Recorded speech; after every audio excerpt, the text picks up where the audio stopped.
We were shooting during the NBA Finals. Oh, yeah. Oh, And yeah. so, like, there's a scene, that goblet scene in the middle of the film. We were shooting outside of a bar with, like, game 4 was happening. Yeah. So, like, we're in between takes, you just hear everybody on the street, like,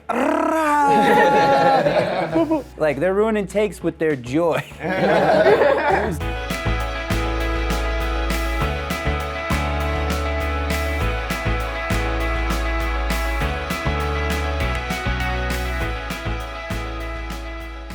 We started collaborating right when Diggs got out of college, and I was opening up a recording studio in North Oakland.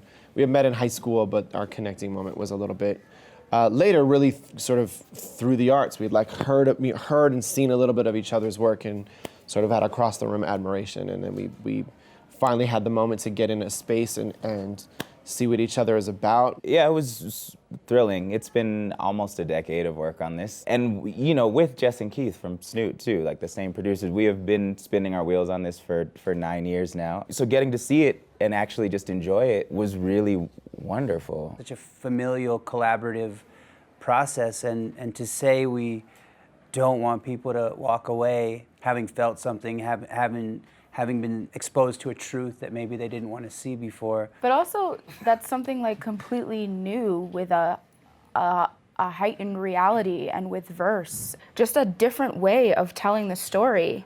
And a lot of us are like based in theater, and it's like such a theatrical piece that you don't see something that's so deep. Mm-hmm. It's just a different way that people can see this issue or the many issues that we talk about in this film. It's actually used in at least 3 different ways that I can think about. So one, you see them right at the beginning, they're talking to each other. It's very casual. You can see that this is how 2 best friends shoot the shit, get through the day, et cetera, et cetera.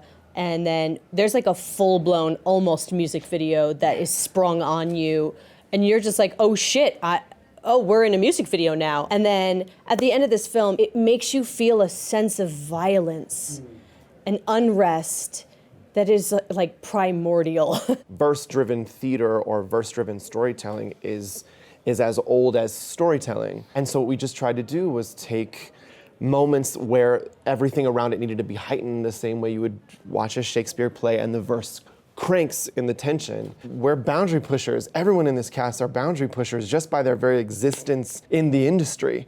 And so in doing that, we can't not push the boundary of verse if that's where we come from. I haven't seen verse and spoken word and hip hop kind of like so seamlessly, you know, kind of woven into a film like this. And I also think Oakland is such a character in the movie. I'm from the Bay Area as well, grew up with these guys, and I haven't seen Oakland captured on film in the way that I know it. We shot the movie entirely in Oakland, which I think was the only way that this could have happened, just because Rafa and David from day one, the one thing that they communicated to all of us was that they wanted the movie to feel real, just as real to someone who doesn't know what life in the East Bay is like as it would feel like to someone who was born and raised there. We've been through so many of these projects together, and I feel like there's a mutual respect and a mutual admiration, and that just made it feel very easy somehow. I say the same thing to all young artists in every medium, is just don't wait.